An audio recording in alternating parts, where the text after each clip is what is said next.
The Benjamin Dixon Show is only possible with listener support.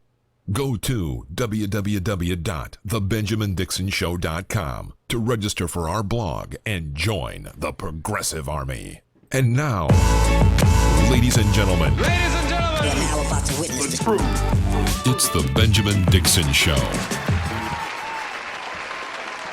Welcome, ladies and gentlemen, to the Benjamin Dixon Show. I am your host, Benjamin Dixon. It is Tuesday night, March 7th, 2017. Thanks so much for joining us.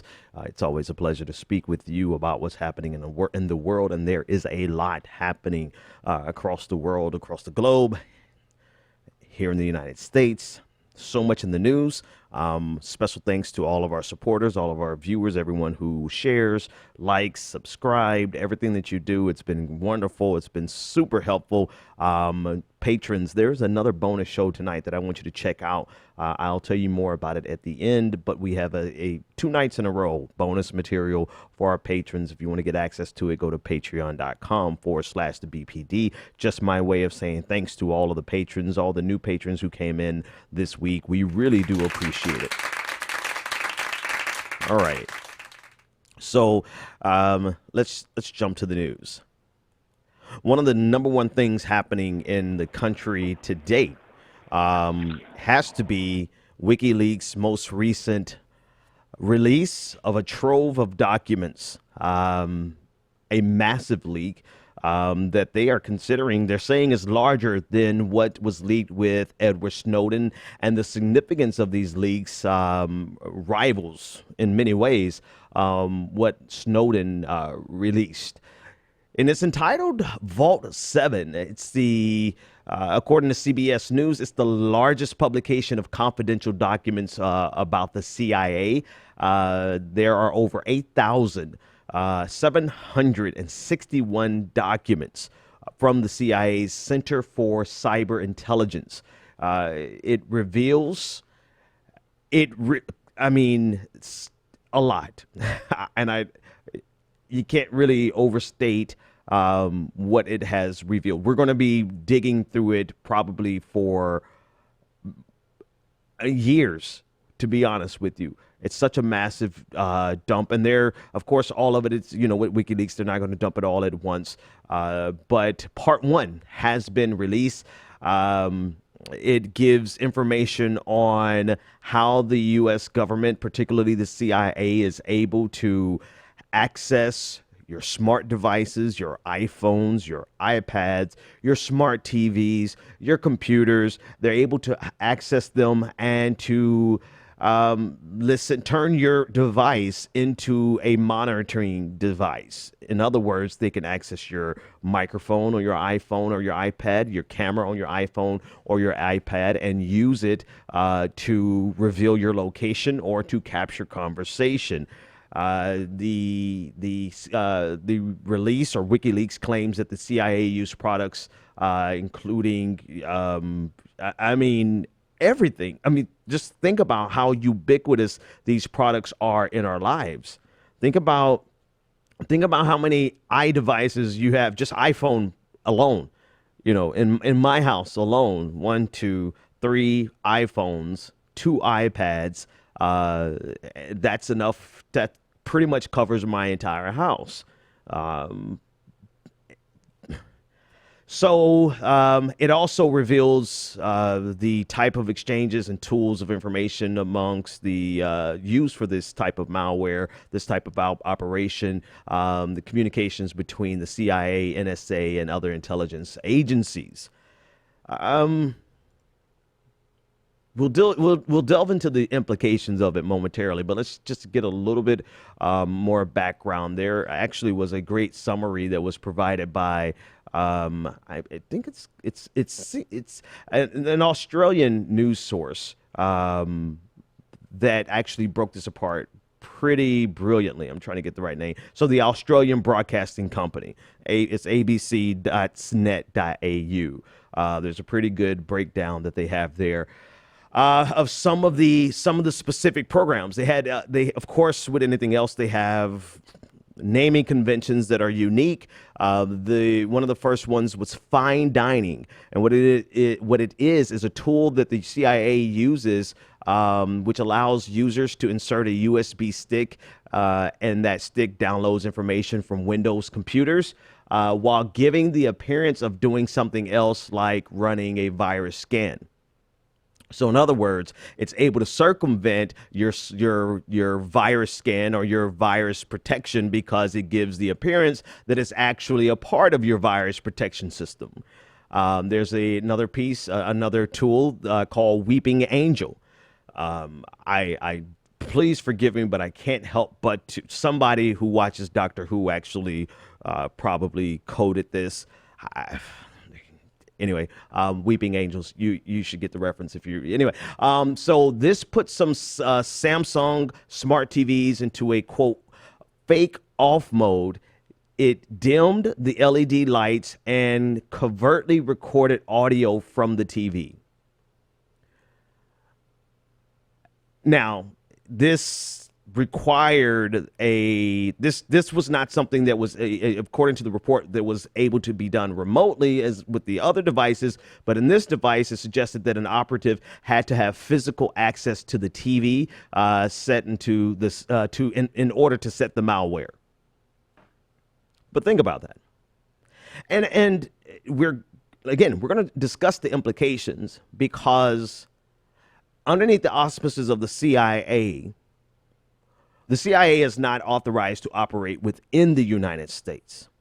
Most of these tools are weaponized to be used outside of the United States. But I'm trying to think of the quote.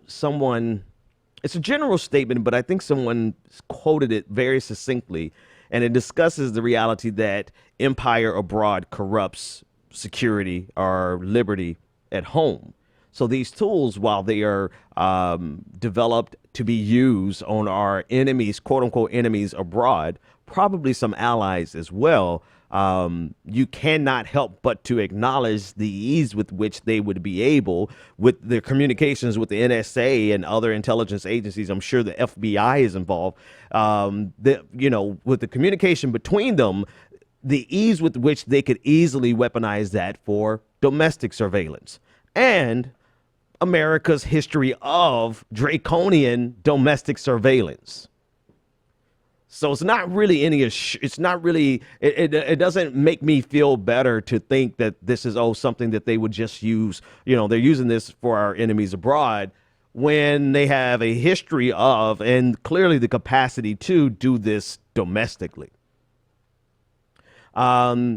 Apple software, and I believe because of the ubiquitousness of Apple, they were a very big target. The CIA could secretly activate the microphones, the cameras, steal text messages, reveal locations with the GPS. Operators could try to remotely break into phones and using an exploit called Eve through the internet browser. So with these devices, they did not have to have an operative physically gain access to your device. They simply could hack you via Safari. Even if you were using quote unquote encrypted messaging apps, they still had access to those software, those apps. I believe WhatsApp, they had access to really anything that existed on the phone, even if you thought it was encrypted, because they had access to the phone, they were able to log into phones as though they were a regular user and have full access to the phones. And this is the scale with which the CIA is able to monitor our enemies and subsequently us. So this is just day one. This is just day one of Vault7, and I'm sure there's going to be innumerable days of, leaks of just the drip by drip, revealing what the CIA has been up to. Now, implications. So, and actually, let's separate this conversation here. Let's separate the conversation and talk about the implications. And it's a difficult thing for me, and not just for me. I think it should be difficult for people who think holistically. Clearly, this represents. I don't want to overstate this because we have seen what the government is capable of doing in terms of being the literal big brother. But then I also do not want to understate it, right?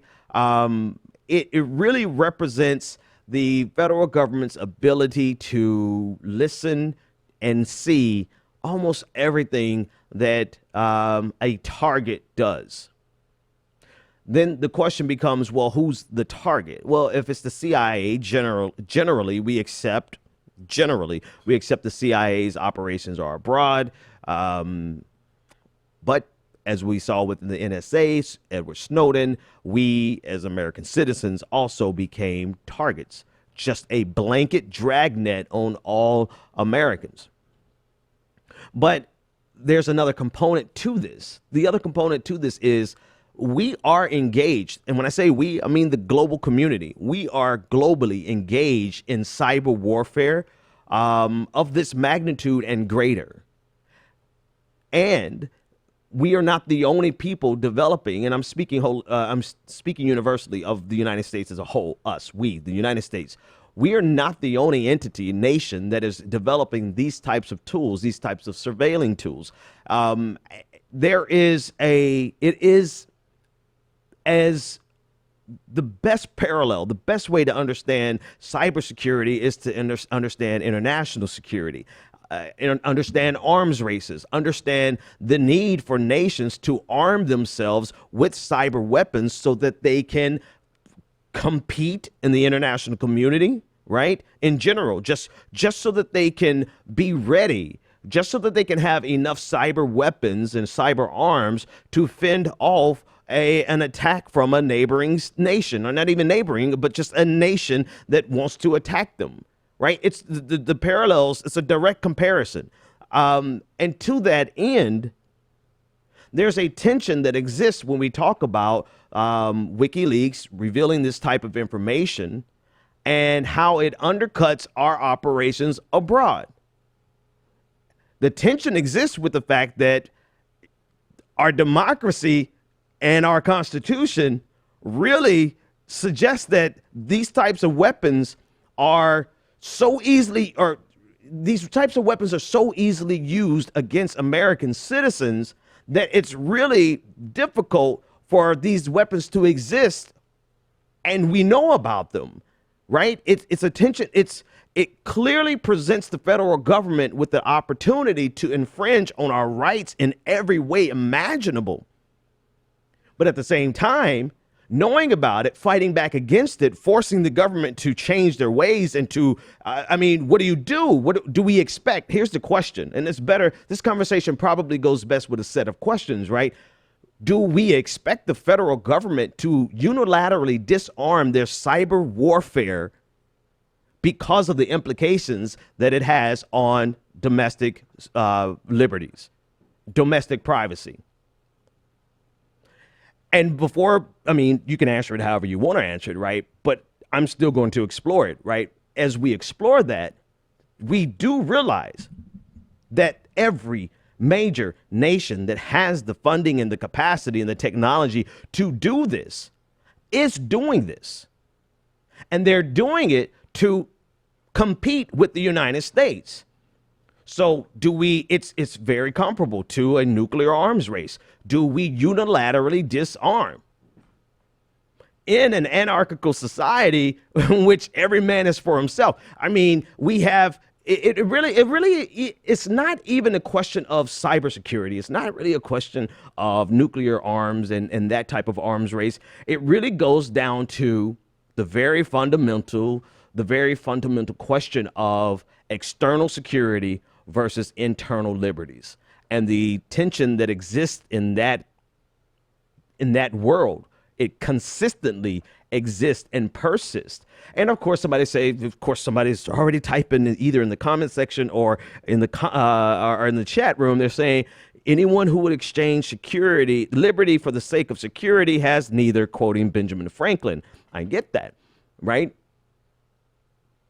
But do we unilaterally disarm? Do we expect the federal government not to have this type of surveillance externally? Where's the balance? How do we find the balance? Because clearly, I don't think it's reasonable for us to, I personally do not think it's reasonable for us to say the U.S. government should not engage in these types of behaviors externally.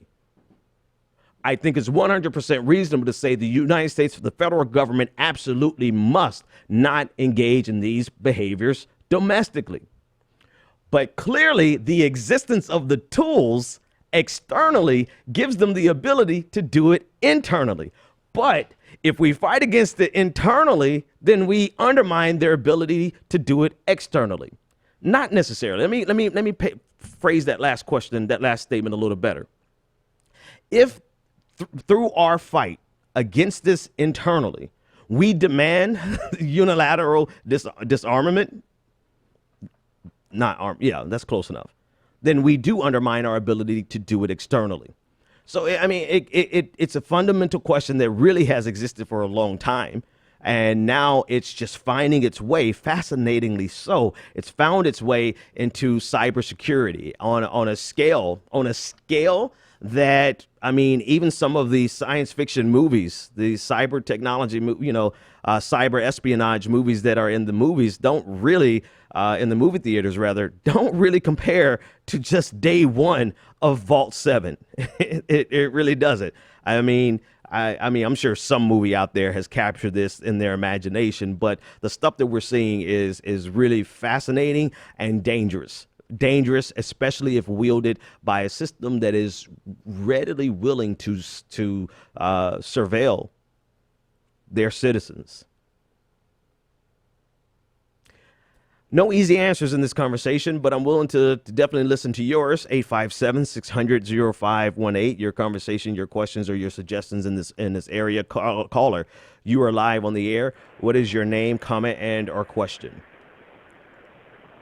Hey, Ben, how you doing? Doing great. It's me, Jared, from Downingtown, PA. How's it going, man? What's on your mind? So, this wiki revelation email dump they've just done about the government spying. Yeah.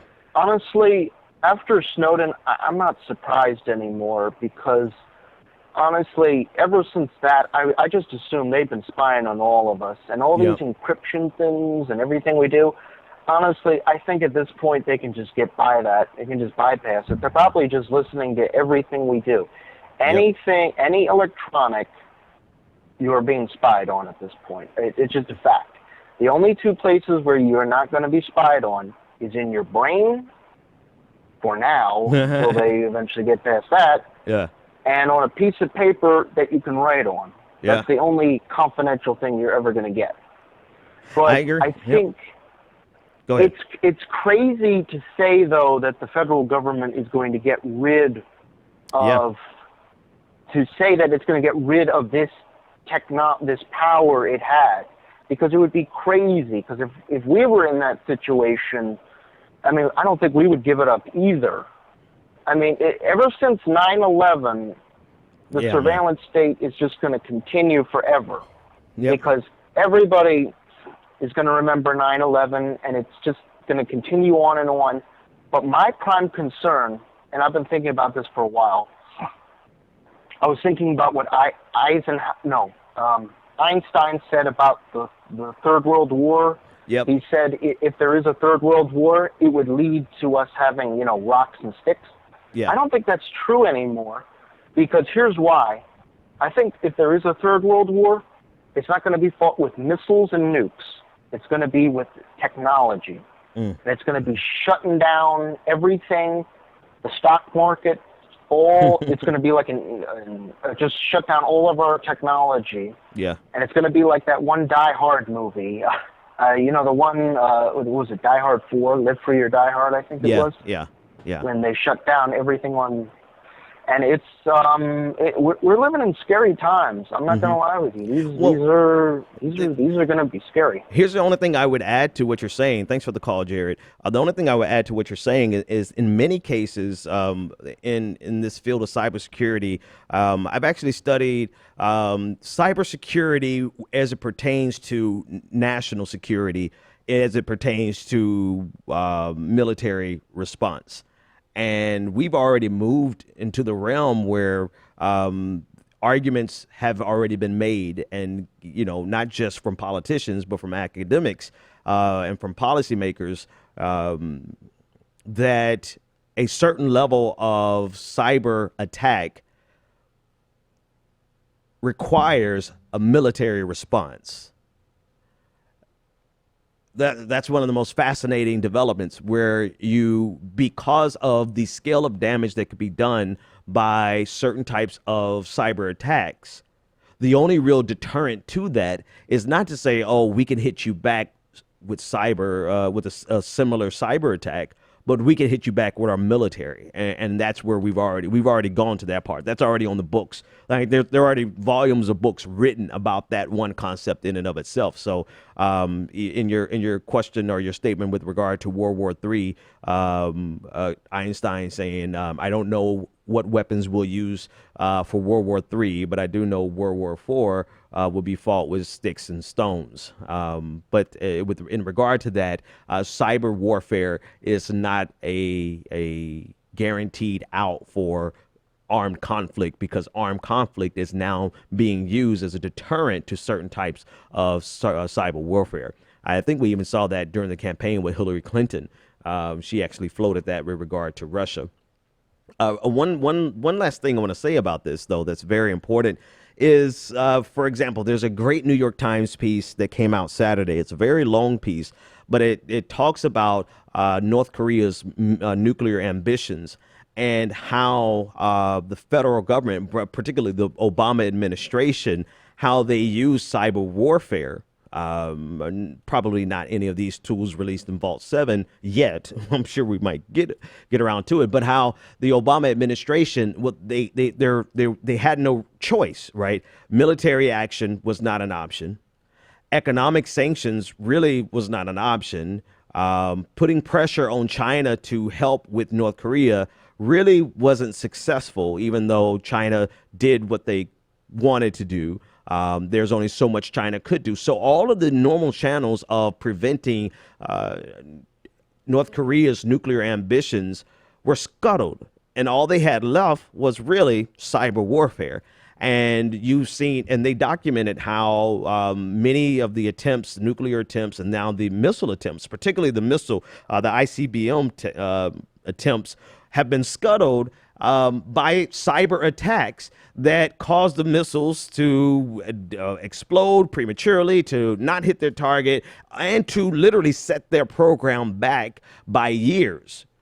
Very similar, I believe, to Stuxnet, I'm probably saying it wrong, with the Iranian centrifuges, where an American operative went into one of their main facilities, inserted a USB drive which had a virus on it, and it spun the centrifuges out of control, setting the Iranian nuclear program back, I believe, by several months, if not more than a year. This was before the Iranian nuclear deal. I bring those up because in many regards, cyber warfare is now a new tool in our kit to prevent states from getting nuclear weapons.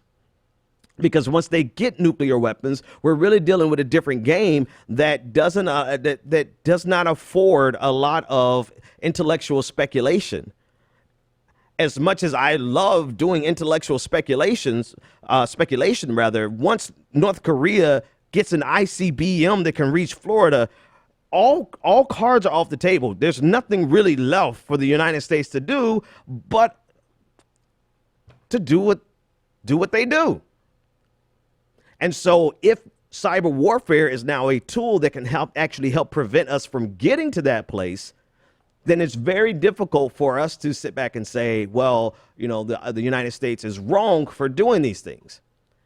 But then as soon as we have that conversation, of course, it doubles back to the problem of the Patriot Act and the precedent that has been set that the United States uses surveillance on their citizens just as much as they do an enemy combatant. See, it's easy for us to say, let's use these weapons, this cyber warfare against enemy combatants.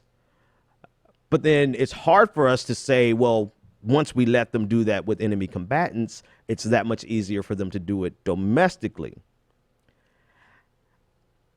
And there is absolutely, at this juncture, there's absolutely no point in us expecting the federal government to do anything more than what they've shown us they're willing to do. The real question is, what are we as U.S. citizens going to allow and put up with and tolerate to the extent that we even have control over it? Because we see, even with our elected officials right now, it seems as though, the Republicans are all, Donald Trump is opposing the deep state. You even have the InfoWars, which I can't, I'm still wondering why InfoWars hasn't been generally labeled as fake news. I digress. InfoWars has an article out talking about how Trump is the only president to actually wage war against the deep state. You think so? Let's wait until the deep state no longer is embarrassing Trump, but is letting him know, President Trump, we have situation X in which this state can get a nuclear weapon in this many months, and here's our solution, here's our operations.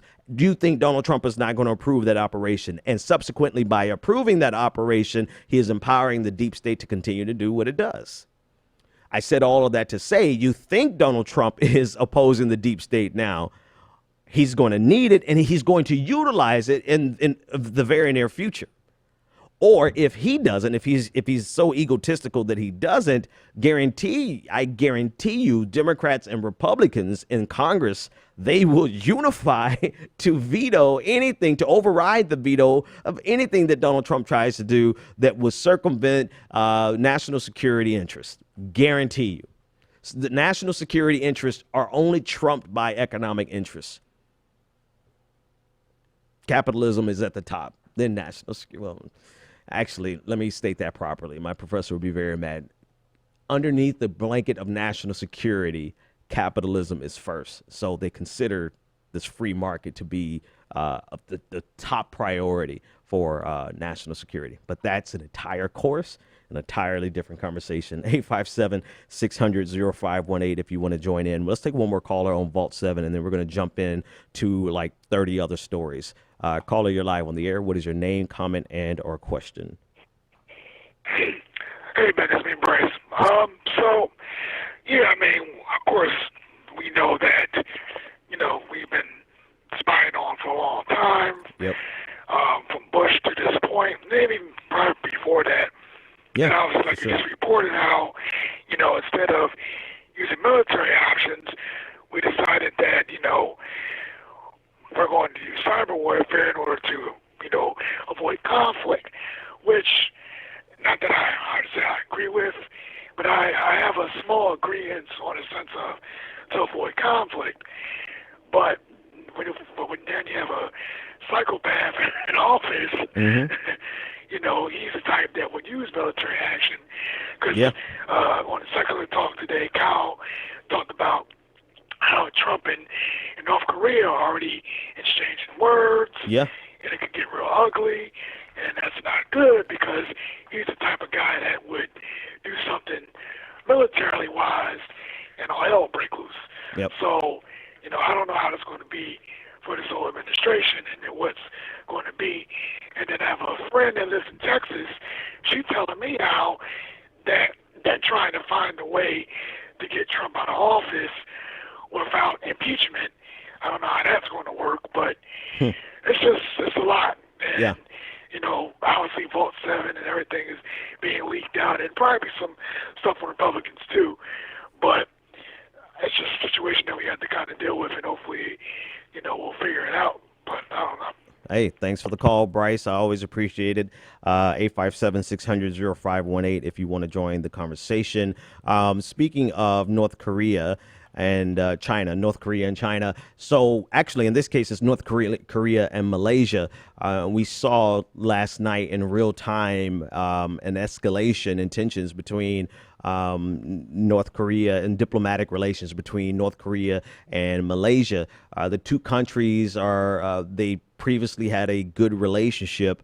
Malaysians were quite a few Malaysians work in North Korea and vice versa. North Korea has an embassy in Malaysia. But this was up until Kim Jong-un's half-brother was murdered in Kuala Lumpur. The North Korean government has demanded the body not have an autopsy and to be released in their custody. Malaysia has refused.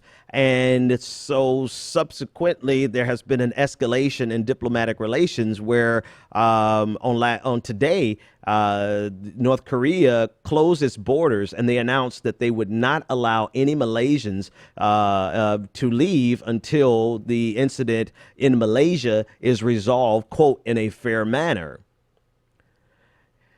Shortly thereafter, Malaysia responded in kind, blocking any North Koreans from leaving Malaysia.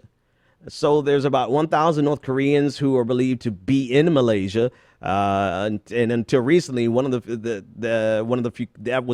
few countries North Koreans could actually even visit without a visa. This is still in the backdrop of a lot of things that's happening in the region, but we see an escalation between these two nations, and it really shows you how quickly a good relationship can go sour. Of course, this is on the tail of Kim Jong-un's brother being assassinated, our half-brother being assassinated, but still we see this escalation. Put this in context of North Korea firing their missiles, as we mentioned on yesterday. The U.S. military said today that North Korea launched multiple ballistic missiles on yesterday, and 4 of them landed just 200 miles from Japan's coast in the Sea of Japan. They don't know exactly what type of missiles they are just yet. But according to officials, they said, quote, there are 4 that landed. There may be a higher number of launches that we're not commenting on. I love that language. But 4 landed and splashed in the Sea of Japan, according to a Pentagon spokesperson. He said that the launches appeared to, quote, the launches appeared to be in reaction to huge military drills by Washington and South Korea, and the capital of North Korea insists are invasion rehearsals. So again, another escalation in tensions with North Korea, South Korea, and the United States, as South Korea being a proxy. South Korea's Joint Chiefs of Staff said in a statement on Monday that the launches were made from an area north of the capital Providence and the area in the home of the North Soha rocket launch site, where it has conducted prohibited long-range launches in recent years, close quote.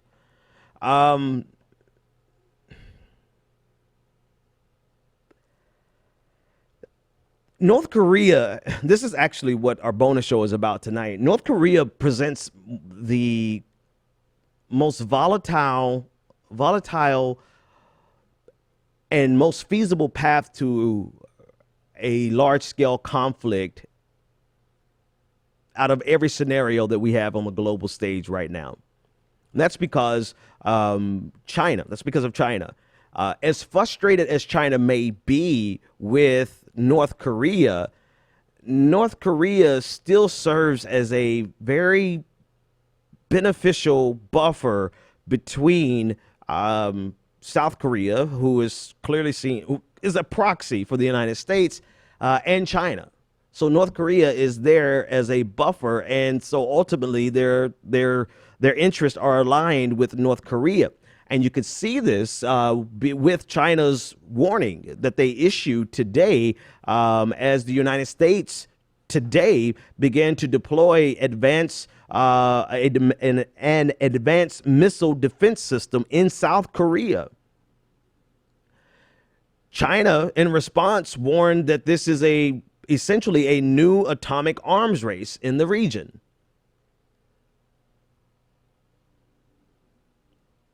this, I'm taking my time with this because I don't want to be hyperbolic here, but this has overtones of not so much. It does have similar overtones to the new to the Cuban Missile Crisis, not in terms of apples to apples, but in terms of the use of a proxy to quickly escalate tensions between two superpowers. And this is really what we're seeing. The United States responds to North Korea's aggressive move of shooting 4 missiles that landed off the coast of Japan, 200 miles off the coast of Japan. We responded to that by deploying a missile defense system. China says, hold on, this is a serious issue, and this is going to cause an atomic arms race.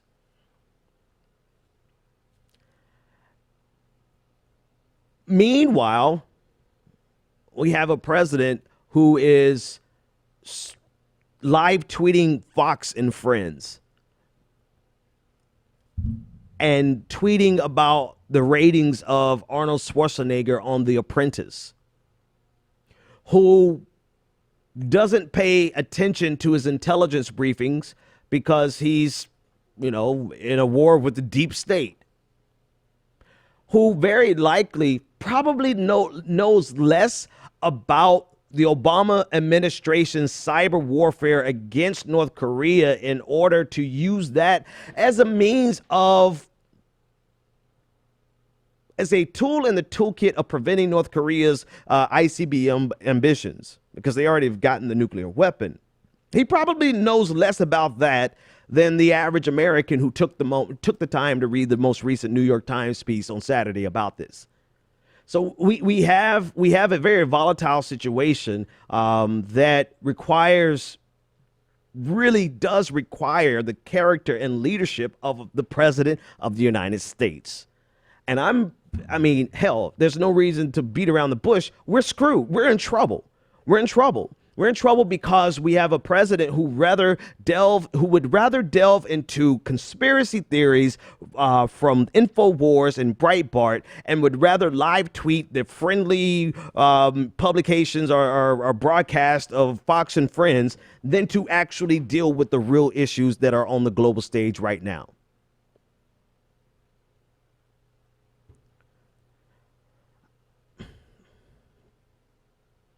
There has to be some adult in the room. There has to be. There has to be. And there has to be. I'll finish that conversation another time, because we've covered enough of that. All right. Let's talk about some other news. Let's talk about the Republican Party's listen, think about this. Let's start here. If you had 7 years to do one thing, 7 years that you campaigned to do one thing, the most important thing to your entire existence, you had 7 years to work on it, only to show up to work on yesterday, and reveal that you haven't really come up with anything beyond what was already in existence. You had 7 years to find a replacement to Obamacare, but because the Republicans, due to their ideological constraints, which is a huge issue, is a big factor here. Because of their ideological constraints, the Republican Party is not capable of finding a solution that actually works and is better than Obamacare, but yet they had to show some homework. They had to show that they've done something over the last 7 years besides just be this intransigent roadblock to anything and everything the Obama administration wanted to do. They had to do something. They made too many promises to they got into power based on the fact that they were going to repeal the Obamacare, the Affordable Care Act. They got into power because of that. So they have to do something. But because of their ideological constraints, they are not able to find anything better than Obamacare. And so what do? They create Trumpcare, or the American Health Care Act, which is essentially Obamacare light, minus a couple with some tweaks on the mandates. right? Last night we reported that they're getting rid of the mandate. In actuality, they're not really getting rid of the mandate. They just transferred it from being a penalty tax paid to the government to now a penalty paid to insurance companies. And you had one job, Republicans. You've done nothing over the last. Can somebody tell me what the Republican Party has done over the last 7 years that would have prevented them, not only the 250 some odd Republicans that are actually there, but their staff as well, and their think tanks by extension? What the hell have they been doing over the last 7 years that they could not find a better replacement? Here's the problem. It's twofold. Number one, there is only really one solution to fixing the healthcare problem that ails the United States of America. And before I give the real solution, their ideological constraints prevent them from even considering the things that would actually bring the solutions. Like, yes, no, I'm not even going down that thought. There's no way in hell the Republican Party would ever have considered during the original debate, they would never have considered a public option. But hell would freeze over before they would ever consider the real fix, which is the single payer system, Medicare for all.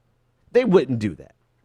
They would never consider that because their true desire exists inside of their conservative base. And this can be seen today as the conservative base, the Tea Party base of the Republican Party has utterly lost their shit because of what Paul Ryan has rolled out. So now we have the luxury on the left of sitting back and watching them cannibalize themselves, because you have the rabidly right conservative wing who really doesn't want health care from the government at all. They don't want anything. They don't want anything that can be considered an entitlement, anything that could be considered a safety net. They are vehemently opposed to that. That is the rabid right. And then you have those who are elected who realize, well, we got to do something. And now Obama has introduced these things that are pretty popular. How it's not electorally viable. It's political suicide to get rid of some of these very popular things. And so now on the elected officials that are not as rabidly right, or they realize the political ramifications are too high for them to go and pacify their conservative base, they realize we had to do something, so let's give us this watered down version so that we can at least said we did something over the last 7 years instead of waste the hell out of all of America's time. In reality, they have just literally wasted 7 years of all of our time, period. And so they come up with this weak tea version of Obamacare. And this is not to state that Obamacare was the crown jewel of healthcare. It wasn't. The problem is Obamacare is a Republican idea, but because of the nature of political opposition in general, not just in the United States, but political opposition requires the Republican Party to run against something. They couldn't possibly take the last 7 years and say, this was a pretty good idea that Obama got from us, so let's see if we can make it work. They don't get political power like that, or at least they're not willing to go the hard road and do that. Instead, they will oppose Obamacare as though it was socialism. In reality, it's so far from a single payer socialism system. It's much closer, not closer. It is a conservative healthcare system. It is a free market system with some subsidies and some requirements, some mandates. And because of that, the Republicans have nothing else that they can offer based on their ideological constraints. They can't. And so they pull this stunt, which is hilarious because it shows you exactly how impotent and devoid of substance the conservative ideology really is. Let's take a listen into Sean Spicer as he defends Trumpcare. Let's call it Trumpcare for lack of a easier phrase to say. He defends Trumpcare because, unlike the Affordable Care Act, Obamacare, it's much smaller. The Affordable Care Act, Obamacare, is much bigger. He literally makes this argument. Look at the size.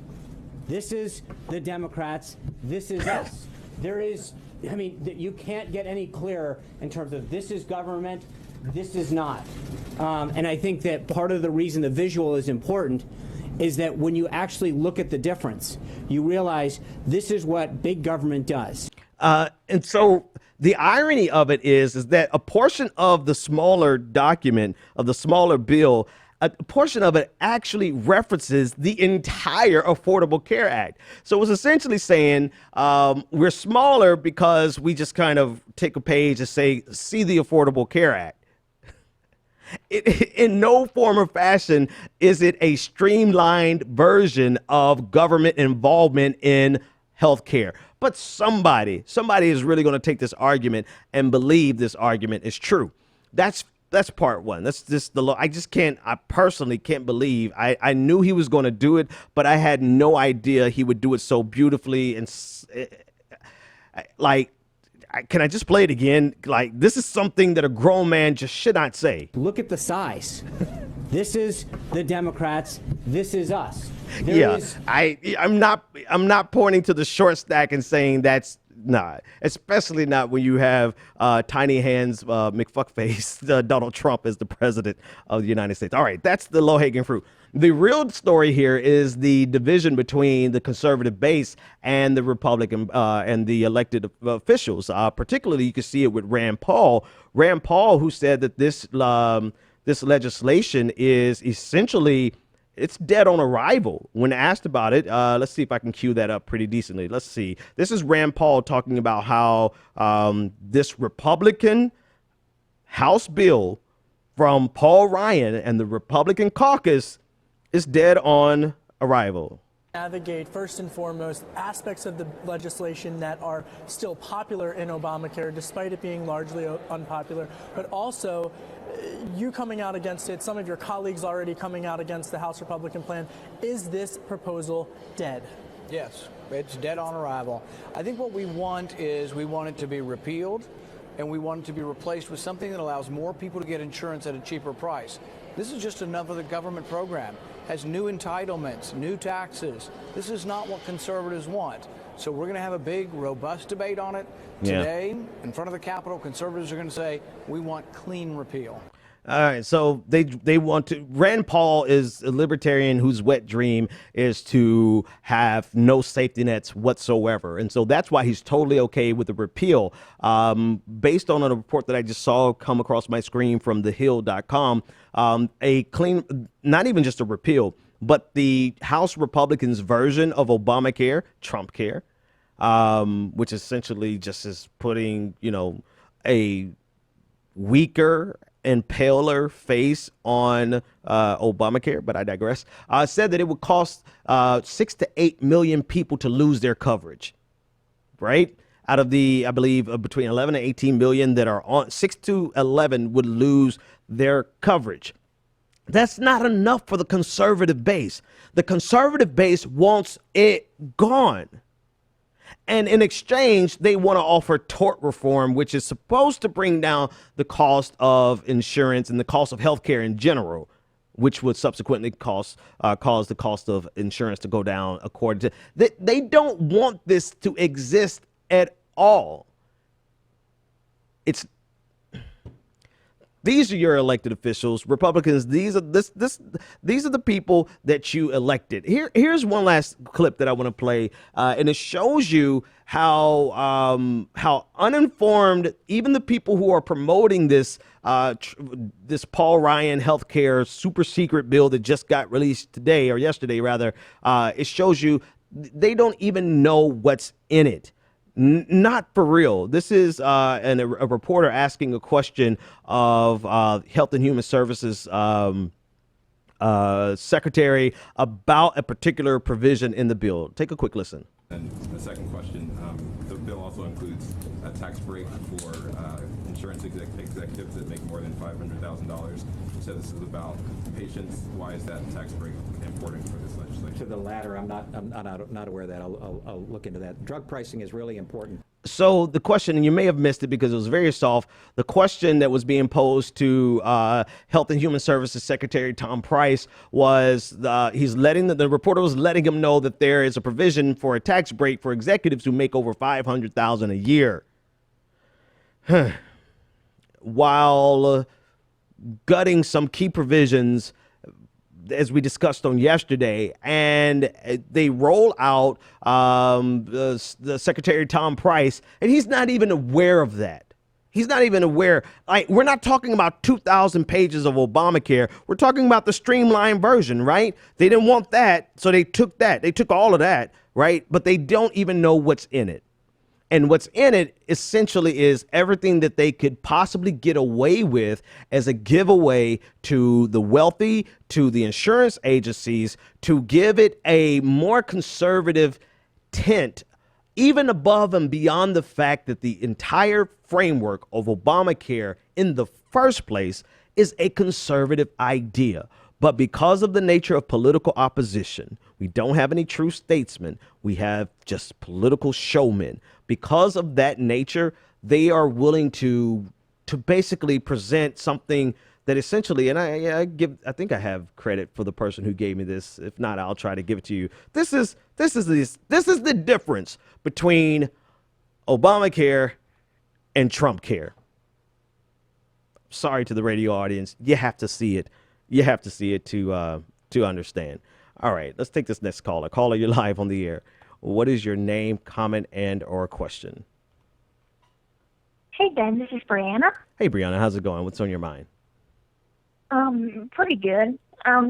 This whole Republican placement plan, and basically you got, I guess, the more right-wing Republicans saying, no, we want to get rid of it entirely, and then you got other Republicans on the other side saying, no, we want to keep some priorities, like the Medicaid expansion and stuff like that, because that helps their constituents. So basically the Republicans just wrote themselves in the corner because they had 6 years to come up with their own plan, and they're basically the dogs that caught the car. Right. And they don't know what else to do with it. And basically, the only thing we as progressives and even Democrats, because I don't think, well, I shouldn't say maybe Joe Manchin's going to help out the Republicans. Exactly.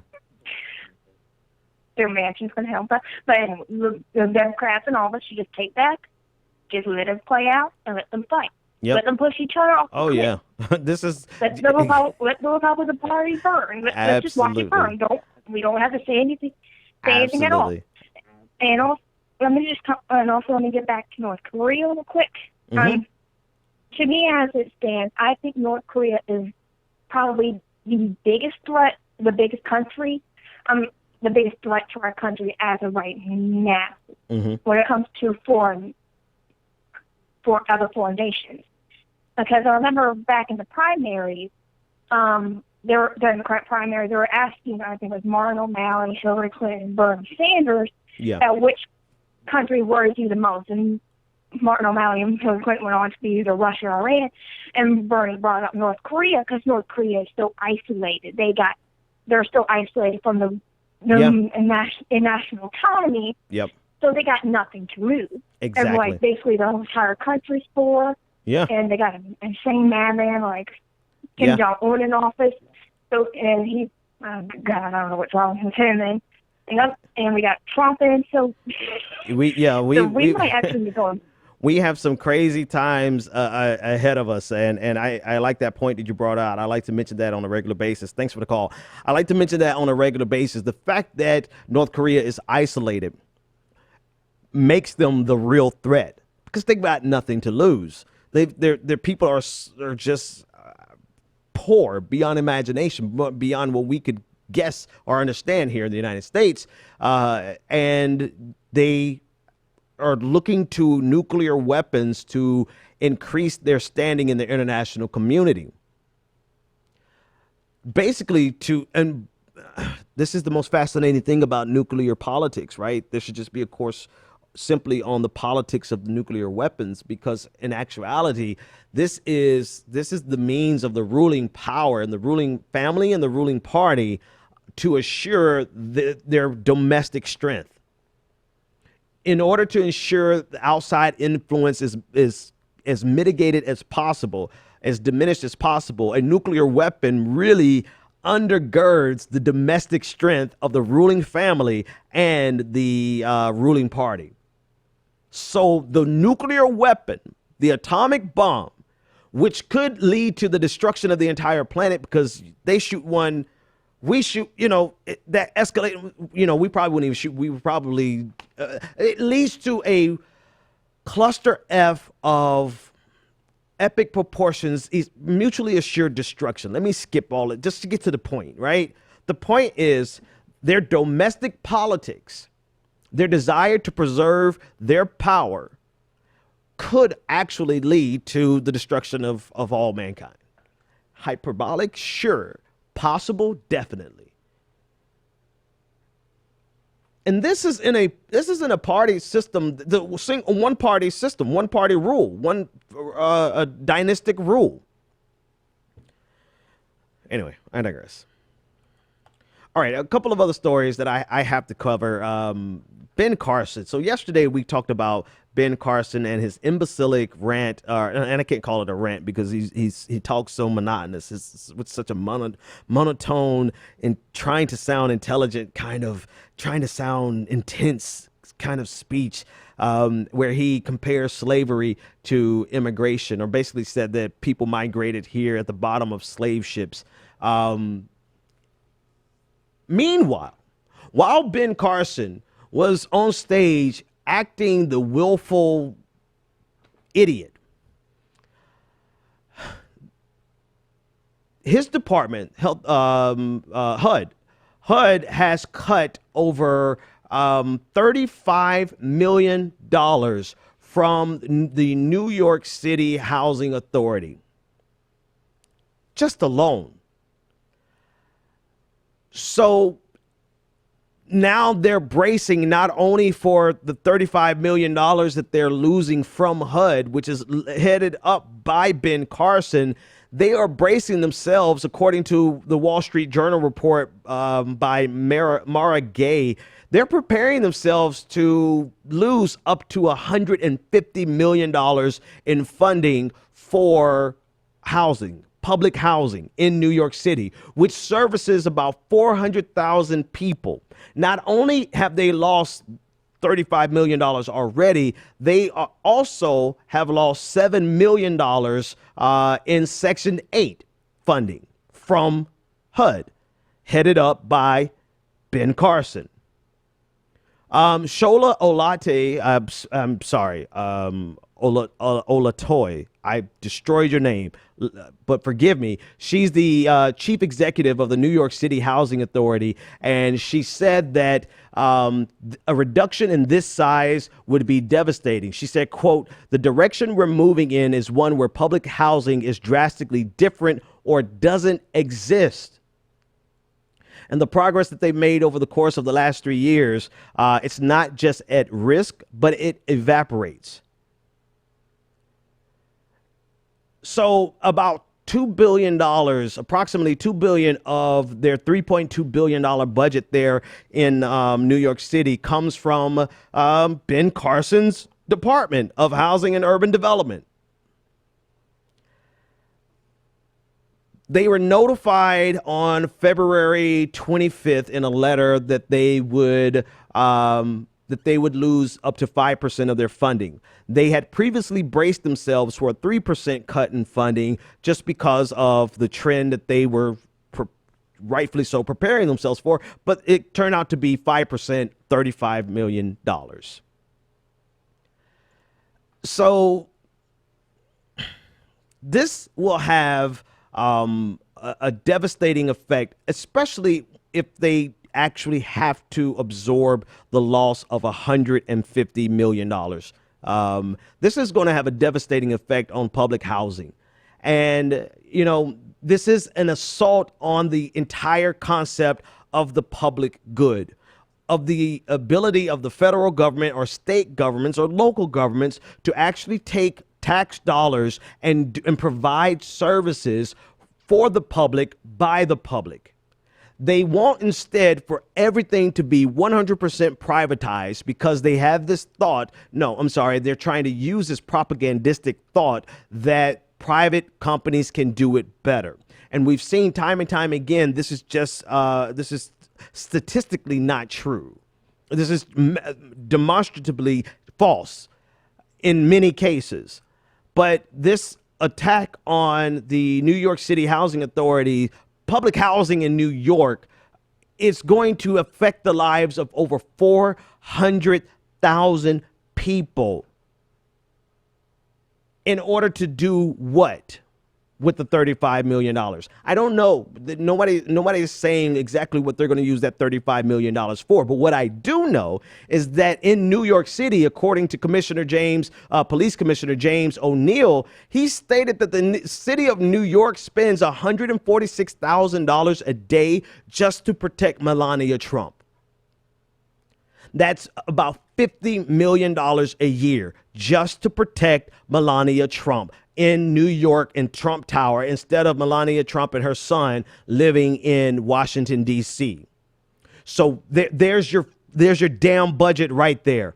$50 million right there. Of course, that's the city spending that, but it's being reimbursed by the federal government. Not to mention what the federal government is spending on top of that on their own through the Secret Service, which is ultimately much of which is being funded or funneled to Donald Trump, because a lot of this money is being spent on rent inside of Trump Tower. But that's just Melania Trump. Whenever Donald Trump decides to come back in town and spend time in New York City at Trump Tower, it costs the city of New York $308,000 a day, which is over $60 million a year for Donald Trump to be in New York City, to live in his golden palace in Trump Tower. Meanwhile, in exchange, of course, we don't know exactly where those dollars are going to go. We don't know what they're going to be used for. But just in raw numbers, we're spending more for the luxurious lifestyle of Donald Trump and his wife than we are willing to spend on 400,000 people to maintain the modest level of public housing that they currently have. And somehow this makes sense to conservatives, while meantime they roll out brain dead Ben Carson to talk about how slavery was a form of migration.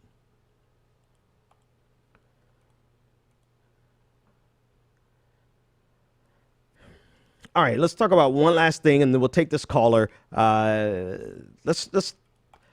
Speaking of, it is really an assault on the middle class. It's an assault on the poorest people in the United States. It's an assault on the concept of the public good. It's an assault on the public good, because corporations sit back and see all of these millions and billions of dollars being spent by the federal government and by state and local governments to create and provide public services. Corporations have sat back for generations and said, we can get that money. That's easy money. That's money we can take and we'll provide the services. And so they want to privatize everything to the detriment of the public good and the body politic. In that framework, you have the sideshow of politicians who are actually trying to sell this drivel to Americans. And the way they do this is by poverty shaming, through poverty shaming. In other words, you go back to the Reagan-esque days, the Reagan years, where he undermined and he attacked welfare. And he attacked it by labeling people who actually get welfare as welfare queens, who drive around in Cadillacs and take food stamps. And this is a constant theme that runs through every 100% of the Republican Party and a percentage too large in the Democratic Party. Right. So it transcends both parties. You can look at Bill Clinton, who was the who brought us quote unquote welfare reform. So this is something that transcends both parties, and it is a sideshow because it's not grounded in actual reality. It's grounded in anecdotes. That being said, today was one of the finest examples of the level of stupidity and hypocrisy that is fomented by this thought that the people are not entitled to anything from the government. And they do this by convincing you that something is wrong with you. Here's Jason Chaffetz, my favorite hypocrite, on CNN this morning. Listen to this fool. I think there's a lot of good things that we can But access for lower income Americans doesn't equal coverage. Well, we're getting rid of the individual mandate. We're getting rid of those things that people said that they don't want. And you know what? Americans have choices, and they've got to make a choice. And so maybe rather than getting that new iPhone that they just love and they want to go spend hundreds of dollars on that, maybe they should invest in their own health care. They've got to make those decisions themselves.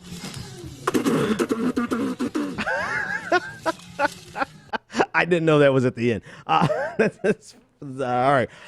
Jason Chaffetz is an idiot. The average cost of an iPhone was $700. It's expensive as hell. I would never pay straight out for an iPhone, but I digress.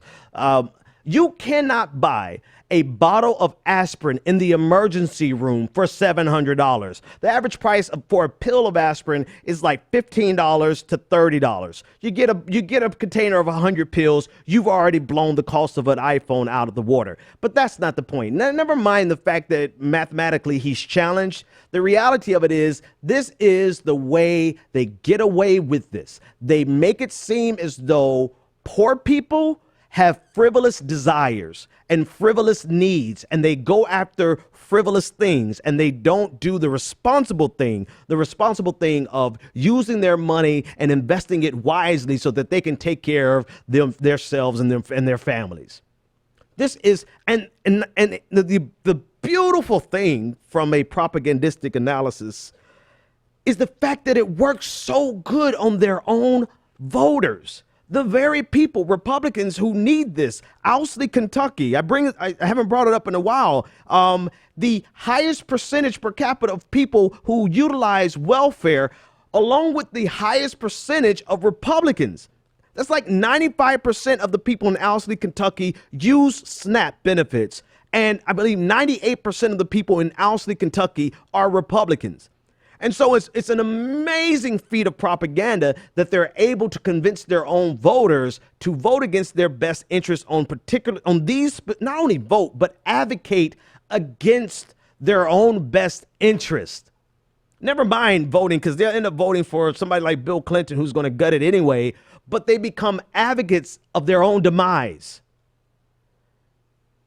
Why and how? Because, of course, what they're generating in the minds of their voters who actually need this health care is the fact that it's some poor brown people, it's some poor black people who are buying iPhones instead of paying for their health care, when in reality, it's some poor white people who are getting ready to not be able to go to the hospital to get their cirrhosis of the liver checked out. Man, that was some stereotyping, but whatever. Who cares? So that's the propaganda side of it. But Lee Fong of The Intercept, he actually delved into the hypocrisy of it very, very brilliantly today on Twitter. And I'll bring the tweets up on your screen. This is from Lee Fong at LH Fong. He says, looks like Jason Chaffetz's PAC, a.k.a. his rich donors, pay for his Verizon bill. And it's a link to show you where Jason Chaffetz's cell phone bill is being paid by his political action committee, while he's telling us to don't buy iPhones, but buy health care. He's telling us that while his cell phone is being paid for by his political action committee, and his health care is being paid for by us, the taxpayer. And he has a better health care program than any of us probably have. That's just one tweet. Here's another tweet from Lee Fong. He said, so to be clear, Jason Chaffetz's phone bills are paid for by campaign dollars via Pfizer, Northrop Grumman, Goldman Sachs, and etc. And he provided a link to opensecrets.org, which shows you that. And then there's one more tweet that I want to find here, which literally shows you that a portion of what he spends on a portion of what Jason Chaffetz spends from political action committees on his cell phone actually goes to, you guessed it, the Apple Store for iPhones. Here it is on your screen. And this is from Lee Fong. He said, laugh out loud. Are you kidding me? Chaffetz also spent $738 of his campaign donors' money at the Apple Store. That, Jason, that sounds like the cost of an iPhone. So while you hypocritically tell poor people to take and make priority of healthcare by turning down their iPhone, you are getting healthcare from taxpayers and you're getting your iPhone from campaign contributions. If that ain't some bullshit, I don't know what is. You guys have a good night. Caller. Okay, hang on. I was ready to get out of here. I'm not going to do that to you, caller. Caller, you're live on the air. What is your name, comment, and our question? 518, you're live on the air. It's Mike. I'm calling from Albany, New York. Long time, first time.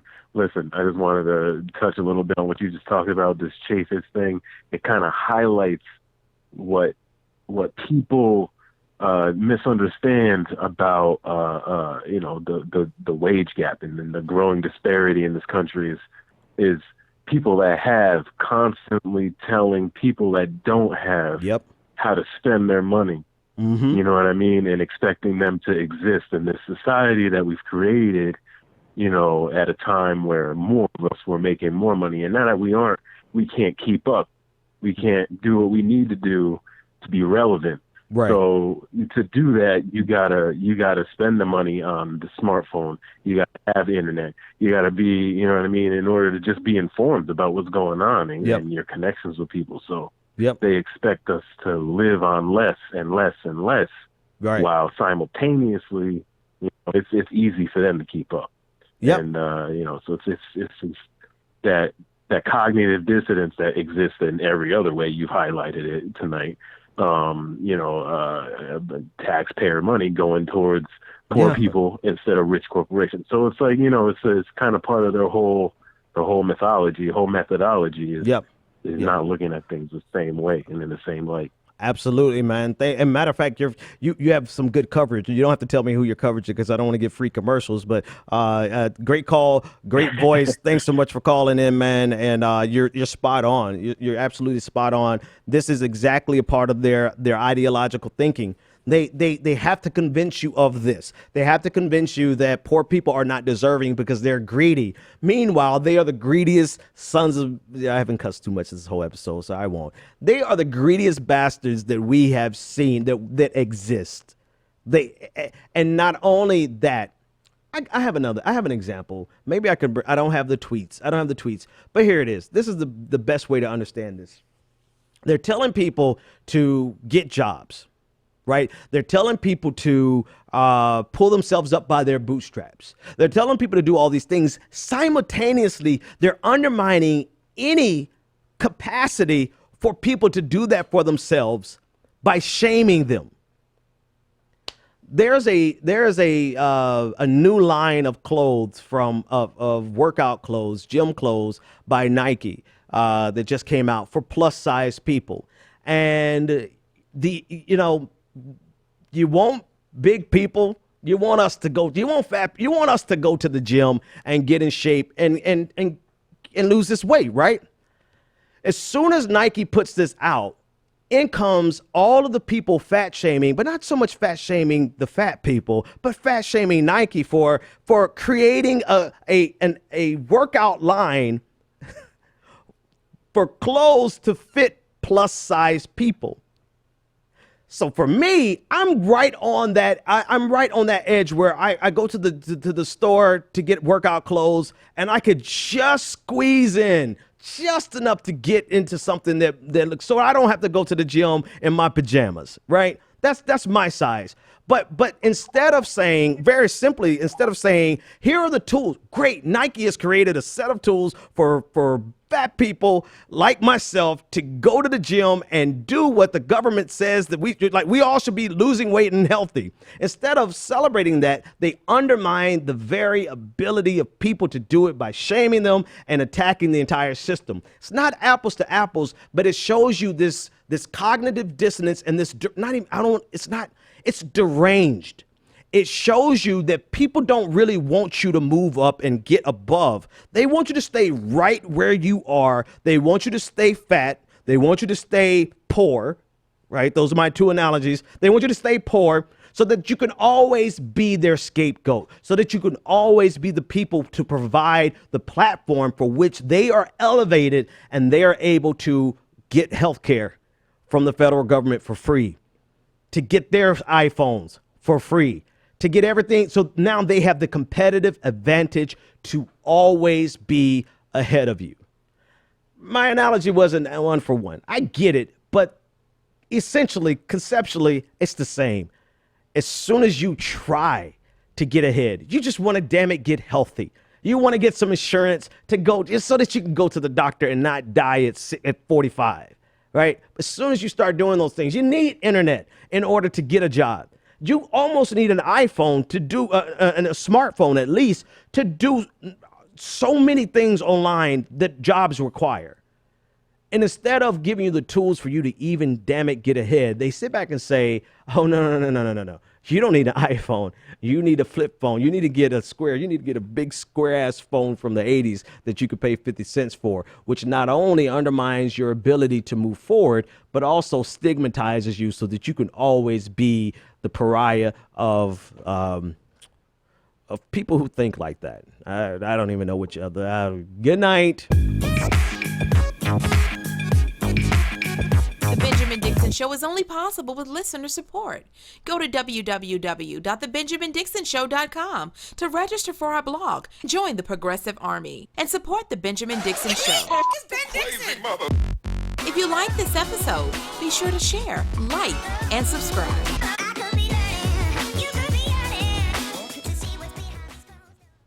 Consider becoming a Patreon. Go to www.patreon.com/The BPD Show and support The Benjamin Dixon Show. Patrons, be sure to go over to patreon.com and get tonight's bonus show in which I loosely advocate for a regime change. In context, it might make sense. Go check it out. And then for those of you who are not patrons, go to patreon.com/The BPD Show. Sign up to become a patron and it's a good 20-minute conversation on North Korea, China, and the tensions and the possibility of us going to nuclear war because of Kim Jong-un's and his regime. All right, check it out, and we'll see you next time. The Benjamin Dixon Show is only possible with listener support.